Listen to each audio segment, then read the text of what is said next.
এশিয়ার ৩০০ বিশ্ববিদ্যালয়েরও তালিকায় নেই ঢাকা বিশ্ববিদ্যালয়, বাংলাদেশ প্রকৌশল বিশ্ববিদ্যালয় বুয়েট। এই এশিয়া মহাদেশের ৩১টি বিশ্ববিদ্যালয়ের ভিতরে সবচাইতে কোন বিশ্ববিদ্যালয়ে বেশি ছাত্র রাজনীতি হয়, এই সিস্টেমে যদি একটি তালিকা হতো, নিঃসন্দেহে বাংলাদেশের অবস্থান প্রথমে থাকতো কি না? বাংলাদেশের প্রত্যেকটা পাবলিক বিশ্ববিদ্যালয়ে যেই ছাত্র রাজনীতি আছে, অবশ্যই বাংলাদেশ প্রথম অবস্থানে থাকতো, কিন্তু এই সিস্টেমে না করে অন্য সিস্টেমে তালিকাটি করা হয়েছে। ওই বিভিন্ন রিসার্চ এত কিছু করার সময় নাই। এটা কয়েকটা পত্রিকা নিউজ করছে, কয়েকটা অনলাইন মিডিয়া তাদের নিউজ পোর্টালে নিউজটা করছে। ভালো ভালো বাংলাদেশের কত ভালো ভালো উন্নয়নমূলক কর্মকাণ্ড হচ্ছে, সেগুলো নিউজ না করে এইরকম একটা নেগেটিভ নিউজ করলো। চিন্তা করেন, তারা চাইলে উন্নয়নমূলক অনেক কাজের নিউজ করতে পারতো, সেটা না করে এরকম একটা নেগেটিভ নিউজ কেন তাদের করতে হবে? আর করলি কেন এইটা লিখতে পারতিস যে বাংলাদেশ প্রথম ৫০০ বিশ্ববিদ্যালয়ের ভিতরে বাংলাদেশের নাম আছে, বাংলাদেশের বিশ্ববিদ্যালয়ের নাম আছে। ৩০০-র তালিকায় নেই, এটা ঠিক আছে, এটা মানলাম। ৩০০-র ভিতরে নেই বাংলাদেশের কোনো বিশ্ববিদ্যালয়, এটা ঠিক আছে, তবে এটা একটা নেগেটিভ ধারণা। এটা একটু পজিটিভভাবে উপস্থাপন করা যেত। সেটা হচ্ছে ৫০০ বিশ্ববিদ্যালয়ের ভিতরে তো বাংলাদেশের অবস্থান আছে, এটা লিখতে পারত। কিন্তু এটা না লিখছে ৩০০তম বিশ্ববিদ্যালয়ের ভিতরে বাংলাদেশের কোনো অবস্থান নাই, বাংলাদেশের কোনো বিশ্ববিদ্যালয়ের অবস্থান নাই।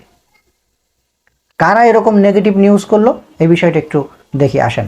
যুক্তরাজ্য ভিত্তিক টাইমস হায়ার এডুকেশনের এশিয়ান ইউনিভার্সিটি র্যাঙ্কিং ২০২৪ একটি তালিকা প্রকাশ করেছে। মঙ্গলবার ৩০ এপ্রিল এই তালিকা প্রকাশ করা হয়।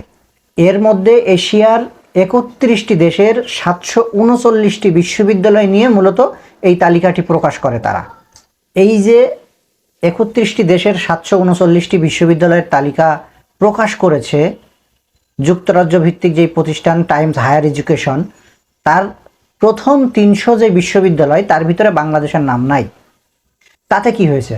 ৩০১ থেকে ৩৫০তম যেই সিরিয়াল আছে, সেই তালিকার ভিতরে তো বাংলাদেশ প্রকৌশল বিশ্ববিদ্যালয় অর্থাৎ বুয়েটের নাম আছে। শুধু বুয়েট না, জাহাঙ্গীরনগর বিশ্ববিদ্যালয়ের নামও কিন্তু এই কাতারে আছে ৩০১ থেকে ৩৫০তম এই সিরিয়ালের ভিতরে। আর বাংলাদেশের সবচাইতে স্বনামধন্য অর্থাৎ প্রাচ্যের অক্সফোর্ড যেই বিশ্ববিদ্যালয়কে বলা হয় ঢাকা বিশ্ববিদ্যালয়, সেই ঢাকা বিশ্ববিদ্যালয় ৫০০তম সিরিয়ালের ভিতরে আছে। এটা অবশ্যই আমাদের জন্য গর্ব।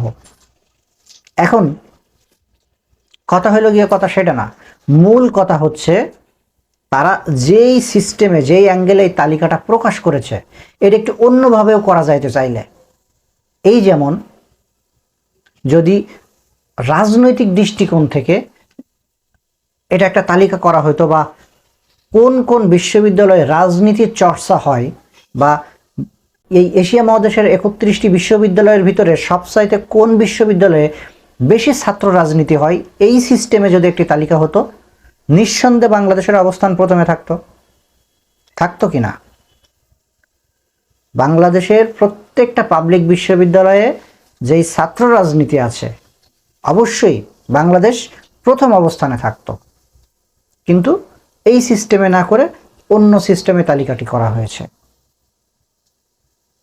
কারণ বাংলাদেশের ছাত্র রাজনীতি মানেই সহসভাপতি, যুগ্ম সম্পাদক, সহ সম্পাদক ইত্যাদি ইত্যাদি। ওই বিভিন্ন রিসার্চ এত কিছু করার সময় নাই। বাংলাদেশের পাবলিক বিশ্ববিদ্যালয়গুলোতে পড়তে হলে অবশ্যই তাকে ছাত্র রাজনীতি করতে হবে। আর এই রাজনীতি নেতাদের জন্য, বড় ভাইদের জন্য, এমপি মন্ত্রীদের জন্য, তাদের লাঠিয়াল বাহিনী হিসেবে নিজেকে উপস্থাপন করার জন্য এই ছাত্র রাজনীতি করতে হবে। আজকে অমুক এমপির মিটিং আছে, তমুক মন্ত্রীর মিটিং আছে, ওখানে ৫০০ জন দিতে হবে, এখানে ৪০০ জন দিতে হবে। এই ছাত্রদেরকে নিয়েই সেখানে মাথা বিক্রি করে লোক দেখানো হয়, ছাত্র ছাত্রীদের মাথা সেইখানে গোনানো হয়। কারণ বাংলাদেশের অন্য অন্য মানুষ যারা আছে তারা তো ম্যাক্সিমাম পেশার সাথে জড়িত।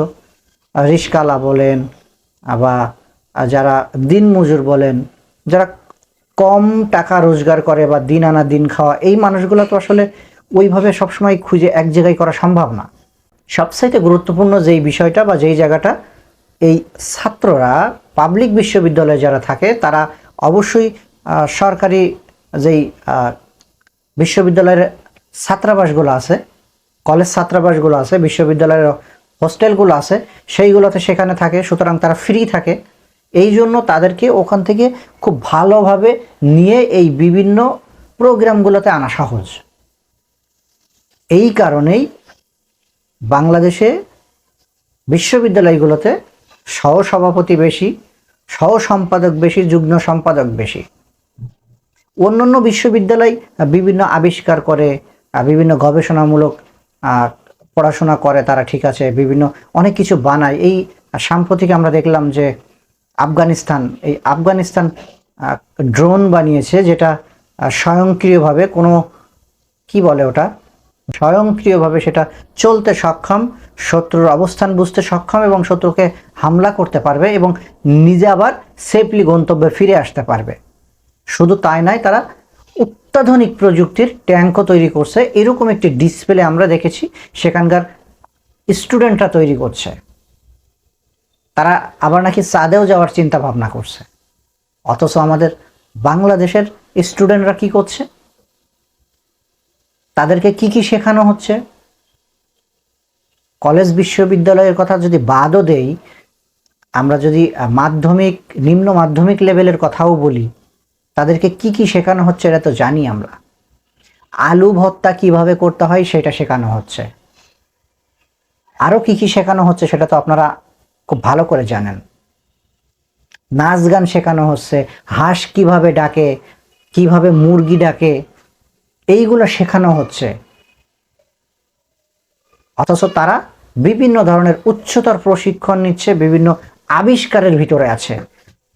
অথচ আমরা ডিজিটাল থেকে স্মার্ট বাংলাদেশের ভিতরে প্রবেশ করছি, কিন্তু আমাদের শিক্ষার মান এই লেভেলে।